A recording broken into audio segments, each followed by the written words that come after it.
Hello students, आप सभी लोगों को फिर से एक बार relation and functions video lecture series के तीसरे वीडियो में स्वागत है। तो आज हम पढ़ने वाले हैं जो भी हमने लास्ट दो वीडियो में पढ़ा था रिलेशन के बारे में, उसका कॉन्सेप्ट को और थोड़ा अच्छे से समझने के लिए, और ऐसे भी कैसे कह सकते हो कि उससे रिलेटेड हम कुछ आज एग्जाम्पल करेंगे। हमने तो कर रखा है कुछ एग्जाम्पल, फिर भी हम आज एनसीईआरटी बुक के भी कुछ एग्जाम्पल देखेंगे और एनसीईआरटी एक्सरसाइज के भी कुछ क्वेश्चन करेंगे। इसके बाद अब मैं आपको गारंटी देता हूं कि आप अपने बुक का एक्सरसाइज 1.1 आराम से कर सकोगे। फिर भी अगर आपको कहीं भी डाउट हो तो आप मुझे कमेंट बॉक्स में क्वेश्चन नंबर मेंशन कीजिए, मैं उसके लिए एक स्पेशल वीडियो बना दूंगा आपके लिए। तो देखिए, हमें एग्जाम्पल 1 में क्या करना पड़ेगा। एग्जाम्पल 1 बोल रहा है कि हमें एक रिलेशन दिया है R, जो कि सेट ऑफ रियल नंबर पर डिफाइन हुआ है, और वहां पर पूछा गया है कि R डिफाइन किया गया है, और वहां पर पूछा गया है कि वो R रिफ्लेक्सिव भी नहीं हो सकता, सिमेट्रिक भी नहीं हो सकता, और ट्रांजिटिव भी नहीं हो सकता। तो हमें इसे कैसे शो करें? तो ये शो करना बहुत ही आसान है। आप इसे हम किस मेथड में शो करेंगे? Method of counter example. हम यहाँ पर क्या करेंगे, वो एक काउंटर एग्जाम्पल देंगे और वहां पर कहेंगे कि हाँ, उस काउंटर एग्जाम्पल से कहेंगे कि ये रिफ्लेक्सिव नहीं हो सकता, और फिर एग्जाम्पल देंगे, और सिमेट्रिक भी नहीं हो सकता, ये भी काउंटर एग्जाम्पल देंगे, और ट्रांजिटिव के लिए भी एक काउंटर एग्जाम्पल देंगे। तो हमें रिफ्लेक्सिव के लिए कैसे काउंटर एग्जाम्पल देना है, आइडिया कैसे ले? तो डेफिनेशन हमें पता होना चाहिए पहले रिफ्लेक्सिव का। क्या था रिफ्लेक्सिव का definition? A belongs to R for all A belongs to A. So यहाँ पर हमारा ए सेट कौन सा वाला है? Set of real number. तो ये हमारा रिफ्लेक्सिव का डेफिनेशन है। अगर हम ऐसा एक भी एलिमेंट हमें मिल जाए रियल सेट में जो ये कंडीशन सैटिस्फाई नहीं कर रहा होगा, तो हम कह सकेंगे कि ये रिफ्लेक्सिव नहीं हो सकता, क्योंकि डेफिनेशन पर फॉर ऑल है, सभी एलिमेंट ये कंडीशन सैटिस्फाई करना चाहिए। ठीक, तो हमें आसानी से आप गेस भी कर सकते हो। जैसे कि मैं अगर लूं, आपको तो पता होगा, ऐसे मैं लिख लेता हूं। वी नो दैट, अगर आप इससे पहले लिखना चाहते हो तो गिवन दैट आर लिख लीजिए, उससे आपको थोड़ा डिटेल होगा। तो आप आर गिवन दैट लिख लीजिए, फिर ये मैं जो लिख रहा हूं यहां पर आइए। तो we know that half is less than equal to not less than, half is not less than equal to half square, कि नहीं? Because half square is that is 1/4। Half से तो 1/4 तो छोटा नहीं हो सकता। तो मैं कह सकता हूं कि हाफ एक रियल नंबर है, तो हाफ ऑर्डर पेयर ये कहां पर प्रेजेंट नहीं हो सकता?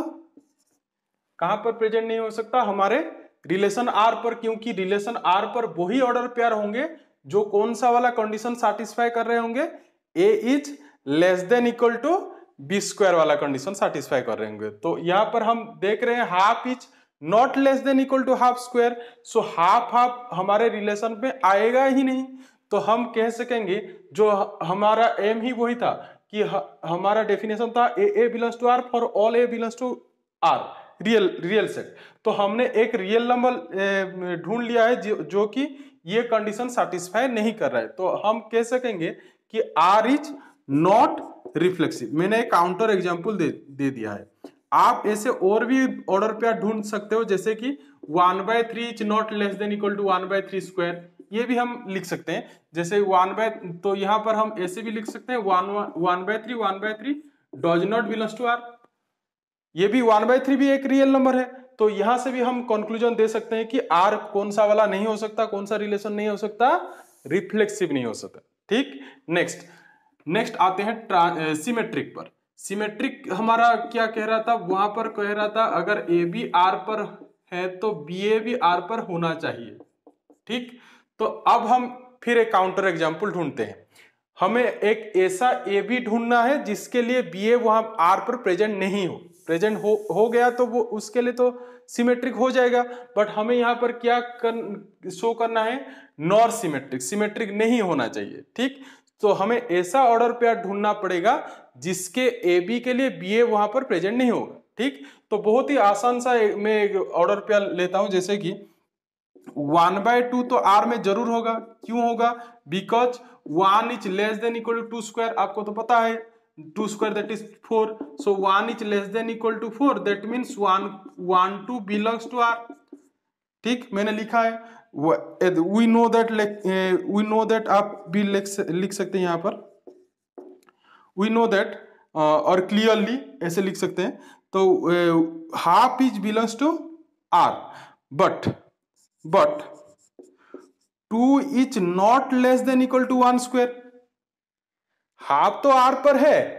क्यों आर पर है? बिकॉज वो ये कंडीशन सेटिस्फाई कर रहा है। कौन सा condition? A is less than equal to B square वाला condition. But 2 is not less than equal to 1 square, so मैं यहां लिख सकता हूं 2 1 कहां पर नहीं होगा? आर पर। तो हमारे पास 1 2 आर पर है, बट कौन सा वाला नहीं है? 2 1 आर पर नहीं है। तो मैं कह सकता हूं कि R is not symmetric. R कौन सा वाला रिलेशन नहीं हो सकता? सिमेट्रिक नहीं हो सकता। ठीक, अब आखिरी पे आते हैं जो कि है ट्रांजिटिव। ट्रांजिटिव हमने क्या पढ़ा था डेफिनेशन? हमें एक ए बी बी सी अगर लेते हैं आर पर, तो ए सी जरूर आर पर होना चाहिए। अगर ए सी नहीं हुआ तो हम कह सकते हैं कि वो ट्रांजिटिव नहीं हो सकता। ठीक, तो अब हम क्या करेंगे? हमें तो नॉट दिखाना है, तो अब हम ढूंढेंगे कि ऐसा ए बी और ऐसा बी सी ढूंढेंगे आर, जो कि आर पर हो, बट ए सी कहां पर नहीं होना चाहिए?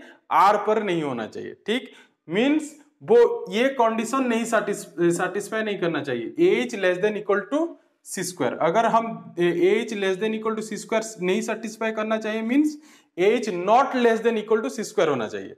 अगर A is not less than equal to C square हुआ तो हम कह सकेंगे ए सी कहां पर नहीं है? आर पर नहीं है। ठीक, तो इसके लिए मैं लेता हूं एक A B and B C, जैसे कि 3 - 2 एंड -2 1, ये दोनों आर में रहेंगे कि नहीं? आप चेक कर सकते हैं। 3 - 2 जरूर आर में होगा, because 3 is less than equal to -2 square, ये कंडीशन सेटिस्फाई कर रहा है। तो 3 - 2 जरूर आर में होगा। फिर देखिए -2 1, ये भी जरूर होगा, because -2 is less than equal to 1 square, कि नहीं?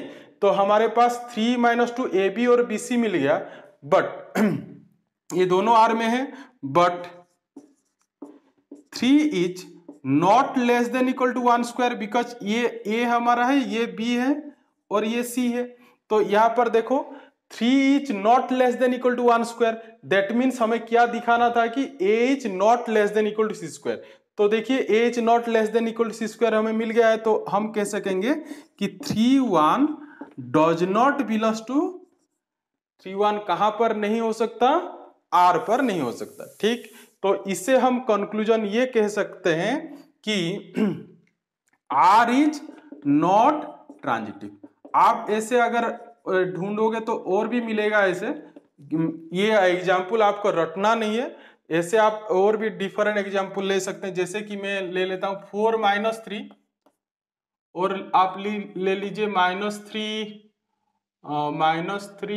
1, इसे भी आप लेकर चेक कर सकते हैं कि ये भी A B and B C related to A होगा, but A C related to A हमें नहीं मिलेगा।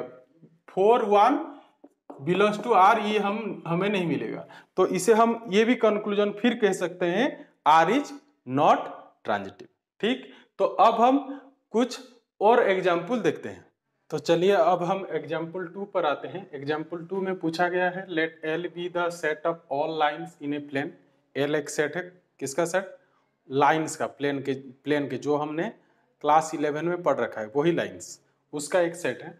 और वहाँ पर आर डिफाइन क्या है रिलेशन, कैसे डिफाइन हुआ है? L1 L2 दो लाइन, जितने भी सेट में लाइन्स हैं, दो लाइन कब रिलेट होंगे?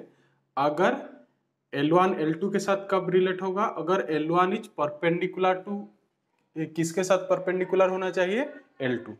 वो सेट में बहुत सारे लाइन हैं, वहां पर दो लाइन कब रिलेट होंगे, अगर वो दोनों परपेंडिकुलर हो। जैसे समझ लीजिए ये L1 है, ये L2, तो ये परपेंडिकुलर हुआ तभी ये रिलेट हो पाएंगे। अगर ऐसे सपोज L1 है और ये सपोज समझ लिए L10 है, तो ये L1 L10 कभी रिलेट नहीं हो पाएंगे।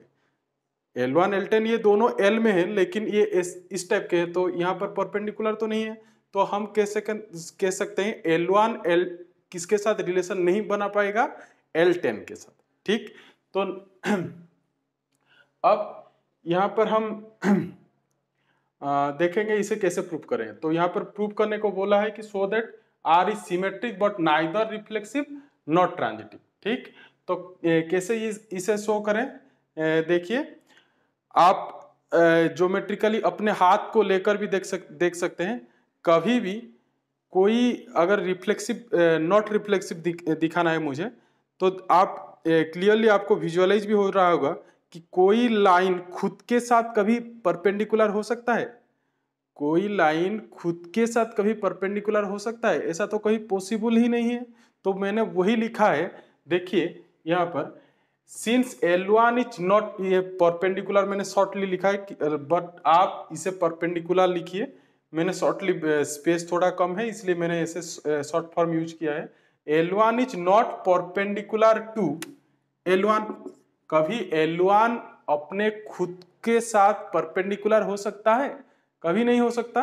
तो मैंने वही लिखा है L1 is not perpendicular to L1 for all L1 belongs to L। L में जितने भी लाइन हैं कोई भी ये कंडीशन सेटिस्फाई नहीं कर सकता। तो हम कह सकते हैं L1 तो कहां पर नहीं हो सकता, L1 ऑर्डर पेयर R पर नहीं हो सकता, क्योंकि R पर वही ऑर्डर पेयर होंगे जो वही लाइन होंगे जो आपस में परपेंडिकुलर हो। ठीक, तो यहां पर हमें मिला L1 does not belongs to R for all L1 belongs to L। ठीक, तो हम कह सकते हैं R इज नॉट रिफ्लेक्सिव। ठीक, और हमें नेक्स्ट शो करना है R वहां पर सिमेट्रिक शो करने के लिए बोल रहा है। तो सिमेट्रिक आपको तो पता होगा, सिमेट्रिक आप इजीली वेरीफाई भी कर पाओगे। देखिए सिमेट्रिक के लिए हम क्या लेते हैं, AB belongs to R implies that BA belongs to R। ठीक, तो हम यहाँ पर क्या लेंगे, AB नहीं लेकर हम लाइन लेंगे। सपोज समझ लीजिए ये L1 है, ये L2, तो L1 is perpendicular to L2, that means L1 L2 belongs to R है हमारे पास। ठीक, तो हम यहाँ पर मिल रहा है L1 L2 belongs to R, हम उल्टा भी इसे कह सकते हैं L2 is also perpendicular to L1 perpendicular to L2 because L1 L2 belongs to R।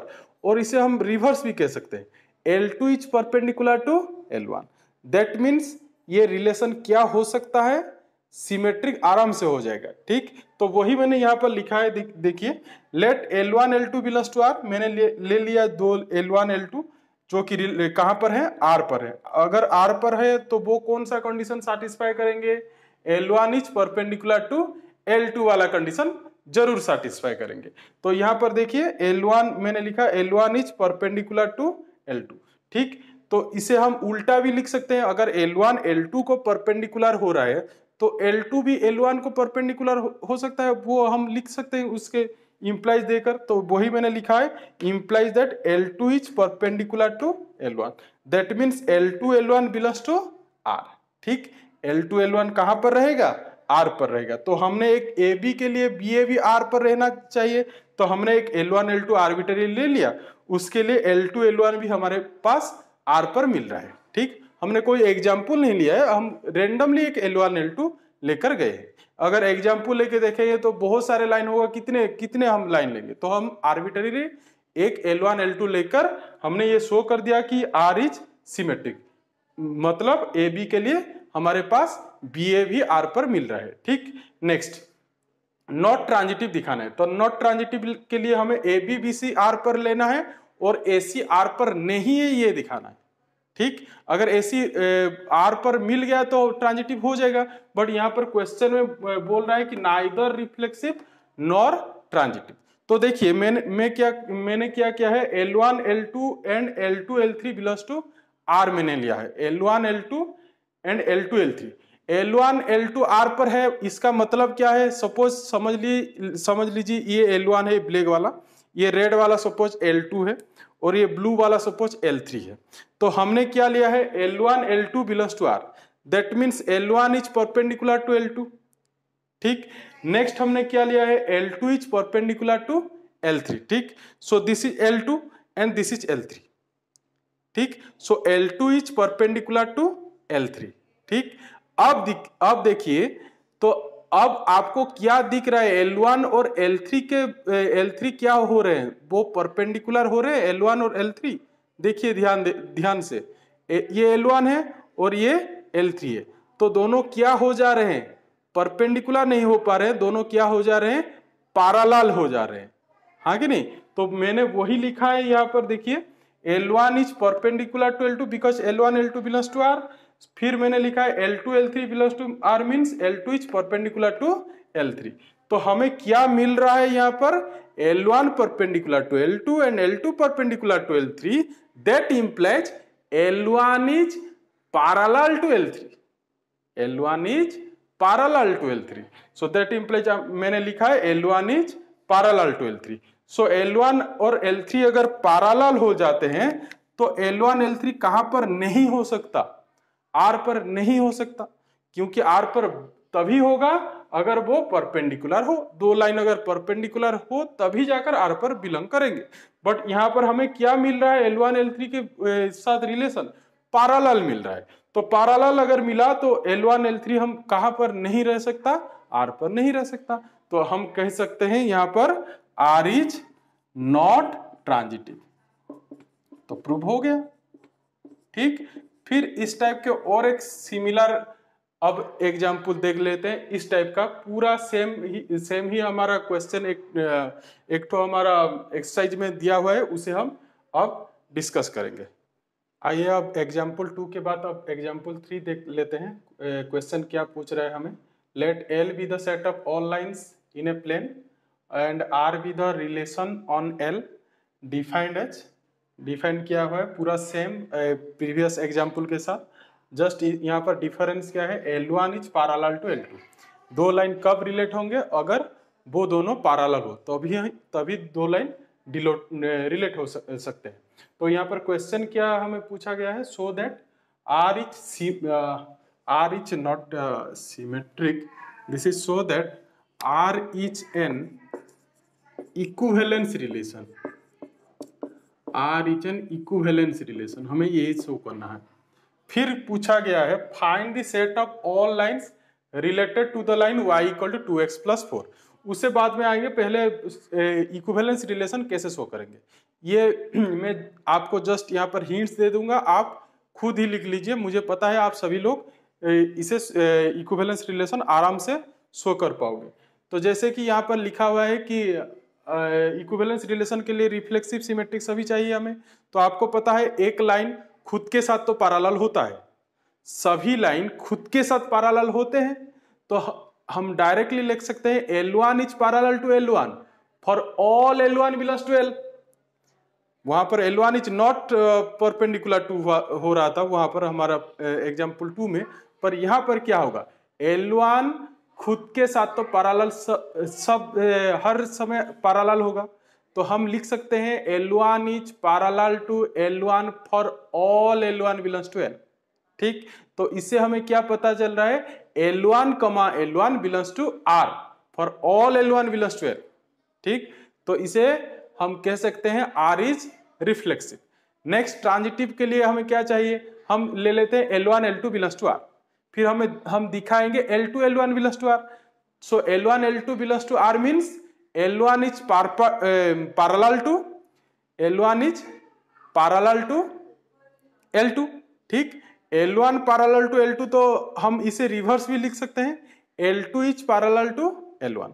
That means L1 L2 अगर R पर है हमारे पास, तो L2 L1 भी R पर जरूर होगा। तो हमें वहां से क्या मिल जा रहा है, सिमेट्रिक कैसे निकालते हैं वो मिल जा रहा है। नेक्स्ट ट्रांजिटिव के लिए हमें क्या करना पड़ेगा, L1 L2 and L2 L3 belongs to R लेते हैं, और वहां से हम L1 L3 belongs to R दिखाएंगे। वो कैसे दिखाएंगे, वो भी आपको आराम से मैं विजुअलाइज करवा देता हूं कैसे होगा वो। L1 L2 belongs to R लेते हैं, तो L1 L2 belongs to R means L1 is parallel to L2। Next L2 और L3, सपोज ये L3 है हमारा, तो L2 L3 belongs to R means L2 is parallel to L3। So अब L1 और L3 कैसे उनका रिलेशन क्या मिल रहा है हमें, L1 और L3 पैरेलल मिल रहा है। तो हम लिख सकते हैं L1 L2 and L2 L3 belongs to R implies that L1 L3 belongs to R। तो इससे हमें क्या पता चल रहा है, वो रिलेशन ट्रांजिटिव भी है। नेक्स्ट हमें निकालना है और एक क्वेश्चन वहां पर पूछा गया है कि find the set of all lines related to the line y is equal to 2x plus 4। तो ये क्या है, तो ये भी हमने पढ़ रखा है, आखिरी वीडियो में हमने पढ़ा था equivalence class, equivalence class of an element. Element का इक्विवेलेंस क्लास किसे कहते हैं, अगर हम पढ़े थे वहां पर equivalence class of A, equivalence class of A क्या था, वहां पर हम वही सारे एलिमेंट सेट के ढूंढते थे जो ए के साथ रिलेट हो। तो यहां पर वही पूछा गया है, देखिए ध्यान देके, find the set of all lines related to the line y equal to 2x plus 4। 2x plus 4 line से जो भी L के लाइन रिलेट हुए हैं उसे फाइंड करना है।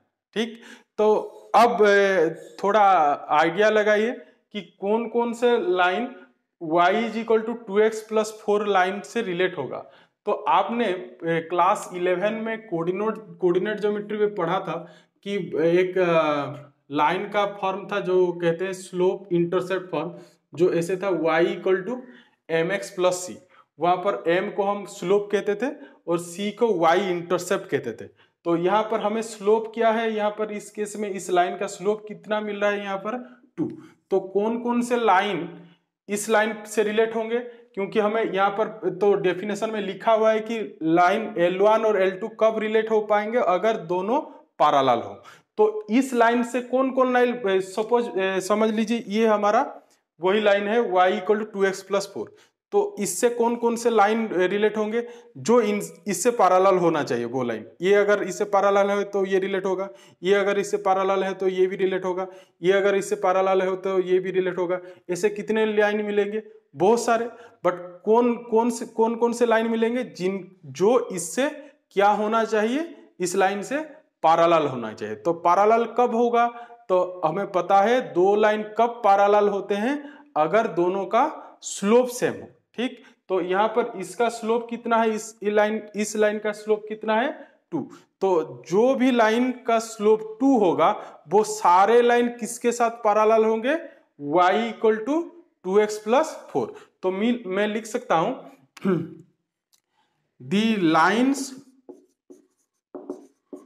व्हिच हैज स्लोप, अगर हम लैंग्वेज में लिखे तो ऐसे लिख सकते हैं, the line which has slope 2 is related to the line y equal to 2x plus 4। वही सारे लाइन रिलेट होंगे जिनके स्लोप कितना होना चाहिए, 2 होना चाहिए। तो यही हमारा लास्ट क्वेश्चन का आंसर है। और इसे आप अगर सेट में लिखना चाहे तो अगर हम ऐसे भी लिख सकते हैं कि क्योंकि इसे इक्विवेलेंस क्लास भी कहते हैं, तो हम इसे ऐसे भी लिख सकते हैं, पूरा ऐसे भी लिख सकता हूं मैं, इस लाइन से रिलेट हो, जो भी लाइन रिलेट है उसे हम लिखने आए तो वही इक्विवेलेंस क्लास कहते हैं। तो दिस इक्वल टू हम ऐसे लिख सकते हैं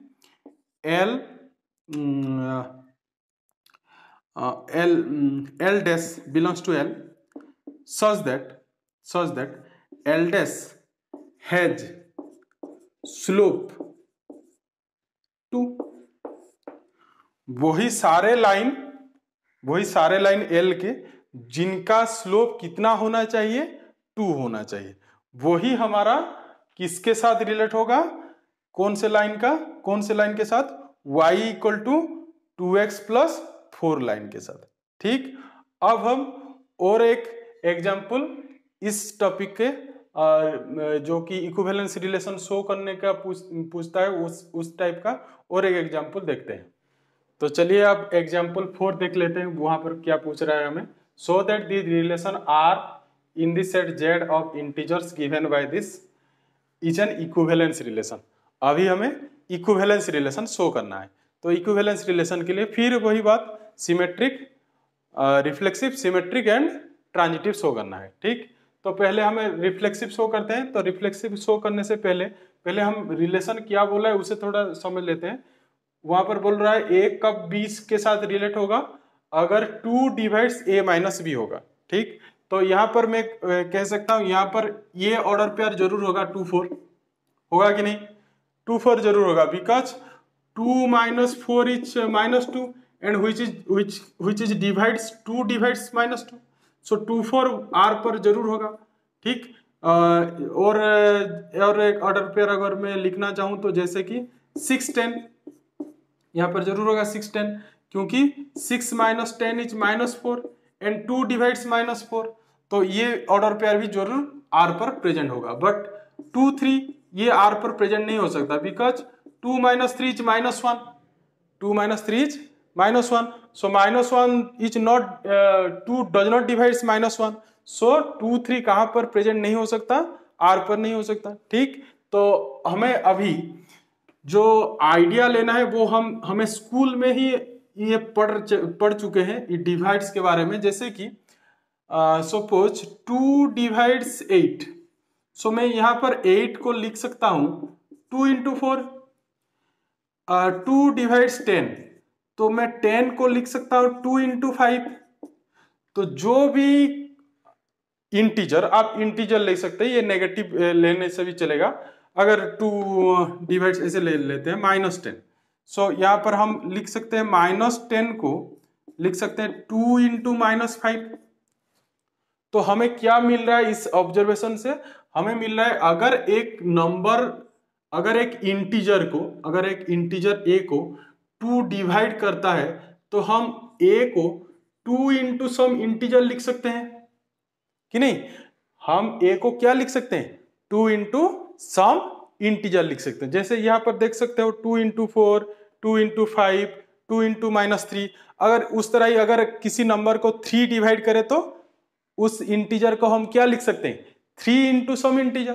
ठीक, उसी तरह मैंने यहां पर लिखा है 2 डिवाइड्स a, मींस a को हम क्या लिख सकते हैं? 2 into सम इंटीजर। तो यहां पर हमें प्रूव करना है, पहले रिफ्लेक्सिव प्रूव करना है। तो रिफ्लेक्सिव के लिए हमें क्या चाहिए? a belongs to R, a belongs to R, for all a belongs to Z, because यहां पर वो a सेट कौन सा वाला है? Z सेट है। ठीक, तो कैसे करेंगे? तो हमें वही दिखाना है कि 2 डिवाइड्स a माइनस a कि नहीं? हमें a बिलोंग्स टू R दिखाना है, मतलब a कब R में रह सकता है? अगर 2 डिवाइड्स a माइनस a हो, क्योंकि यहां पर b के प्लेस में a चाहिए हमें। ठीक, तो 2 डिवाइड्स a माइनस a अगर मैं कैसे दिखा दिया तो मैं कह सकता हूं कि ये कौन सा कंडीशन सेटिस्फाई करेगा? a belongs to R। ठीक, तो कैसे दिखाएंगे? देखिए, बहुत ही आसानी से हम इसे दिखा सकते हैं। जैसे कि a minus a, we know that लिखते हैं, और सिंस लिखने पे भी चलेगा, वी नो दैट। और आप डिटेल के लिए गिवन दैट लिख लीजिए जो भी हमें दिया हुआ है। तो we know that a minus a equal to 0। ठीक, so a minus a equal to 0 and I can write 0 as 2 into 0। ठीक, तो मैंने अभी बोला था, यहां पर ये डबल इंप्लीकेशन देते हैं। 2 डिवाइड्स a मींस इसे डिवाइड्स सिंबल कहते हैं। ये जो सिंबल मैंने लिखा है इसे डिवाइड्स सिंबल कहते हैं। 2 डिवाइड्स a मींस a को हम क्या लिख सकते हैं? ये जो सिंबल लिखा है मैंने, ये सिंबल को डिवाइड्स कहते हैं, डिवाइड्स, 2 डिवाइड्स। ठीक, सो 2 डिवाइड्स a अगर होता है तो वहां पर a को क्या लिख सकते हैं? 2 into k। ठीक, तो हम यहां पर उसी तरह देखिए, यहां पर a minus a is equal to 2 into 0 for all a belongs to Z। ये सभी इंटीजर के लिए ट्रू होगा कि नहीं? तो हम यहां पर हमें मिला a minus a is equal to 2 into integer. यहां पर मैंने बोला था कि 2 into इंटीजर होगा तो 2 डिवाइड्स a होगा, और 2 डिवाइड्स a होगा तो a को 2 into इंटीजर लिख सकते हैं, रिवर्स। तो यहां पर हम ये कह सकते हैं 2 किसे डिवाइड्स करेगा? 2 divides a minus A, because a minus A को 2 इंटू इंटीजर लिखा हुआ है, तो 2 divides a minus A for all a belongs to z। So यहां पर हम फिर लिख सकते हैं a belongs to r for all a belongs to z। So this implies r is reflexive. समझ में आया कि नहीं? बहुत ही आसान सा प्रूफ है। फिर हमें दिखाना पड़ेगा ये रिलेशन सिमेट्रिक दिखाना पड़ेगा, और क्या दिखाना पड़ेगा? ट्रांजिटिव दिखाना पड़ेगा। देखिए ट्रांजिटिव और सिमेट्रिक हम कैसे दिखाएंगे, तो चलिए सिमेट्रिक को आते हैं। तो सिमेट्रिक कैसे दिखाएंगे आप नोट डाउन कर लीजिए मेरे साथ। तो नेक्स्ट हम सिमेट्रिक देखते हैं, सिमेट्रिक कैसे दिखाएंगे। सिमेट्रिक के लिए हम ले जाते हैं let a b belongs to R. So मैं लिख सकता हूं 2 divides a minus b, divide symbol, ठीक वही डेफिनेशन को हम यहां पर फिर यूज करेंगे। 2 divides a minus B means A minus b को मैं 2 इंटू सम इंटीजर से लिख सकता हूं वेयर के इज ए इंटीजर, कि नहीं? ठीक वही मैंने यहां पर यूज किया है। A minus b is equal to 2k। So next I can write b minus a is equal to minus 2k। अगर मैं यहां पर a माइनस बी को b माइनस ए लिख दूं तो वहां पर साइन चेंज हो जाएगा, प्लस 2k क्या हो जाएगा? Minus 2k। फिर मैं इसे लिख सकता हूं b minus a is equal to 2 into minus k. ठीक, k एक इंटीजर है, अगर k के आगे हम माइनस सिंबल पुट कर दें तो वो अगेन एक इंटीजर होगा। जैसे कि 3 के अगर सामने 3 के इंटीजर है, उसके सामने अगर हम माइनस सिंबल पुट कर दें तो वो अगेन एक इंटीजर ही होगा। ठीक, तो हमें यहां से हम ये कह सकते हैं b माइनस ए को 2 इंटू सम इंटीजर लिखा हुआ है, ऐसे 2 इंटू सम इंटीजर, तो हम यहां से लिख सकते हैं 2 divides b minus a. So that implies b a belongs to R. ठीक, समझ में आ रहा है? नेक्स्ट, और अब आखिरी वाला आते हैं जो कि है ट्रांजिटिव। ट्रांजिटिव में हमें क्या दिखाना पड़ेगा? वहां पर हम लेंगे let a B and B c belongs to R. ठीक, a B and B c belongs to R means 2 divides, मैं इसे आप लिख लीजिए पॉज करके, मैं इरेज कर देता हूं इसे। हाँ, 2 divides a minus b and 2 divides b minus c. So this implies a minus b is equal to 2k1, 2 into something, because 2 divides a minus b. So a minus b को हम क्या express कर सकते हैं? 2 into some integer, तो मैंने वो integer k1 ले लिया है। नेक्स्ट b माइनस सी को भी हम 2 इंटू सम इंटीजर लिख सकते हैं k2, वेल लिख लीजिए k1 k2 belongs to z। ठीक, नेक्स्ट अब हमें निकालना क्या है? AC बिलोंग्स टू R दिखाना है। तो AC बिलोंग्स टू R हम कैसे दिखाएं? AC कब R पर बिलोंग करेगा? अगर AC अगर A यहां पर C हम लिख दें तो 2 डिवाइड्स अगर A माइनस सी हम निकाल पाए तो हम कह सकते हैं AC बिलोंग्स टू R कह सकते हैं। क्या दिखाने पर? 2 divides A minus c, definition मैंने यूज किया है। 2 डिवाइड्स A माइनस सी हम दिखाएंगे। तो कैसे दिखाएंगे 2 डिवाइड्स A माइनस सी? 2 कब A माइनस सी को डिवाइड करेगा? जब हम A माइनस सी को 2 इंटू सम इंटीजर एक्सप्रेस कर पाएंगे। ठीक कि नहीं? A माइनस सी को अगर 2 इंटू सम इंटीजर एक्सप्रेस कर पाएंगे तभी हम कह सकेंगे कि 2 डिवाइड्स A माइनस सी। तो कैसे करेंगे? उसके लिए हम क्या करते हैं, इसे पहले इक्वेशन 1 दे देते हैं और इसे इक्वेशन 2 दे देते हैं। और हम क्या करेंगे, हम इक्वेशन 1 को इक्वेशन 2 के साथ ऐड कर देते हैं। देखिए हमें क्या मिलेगा?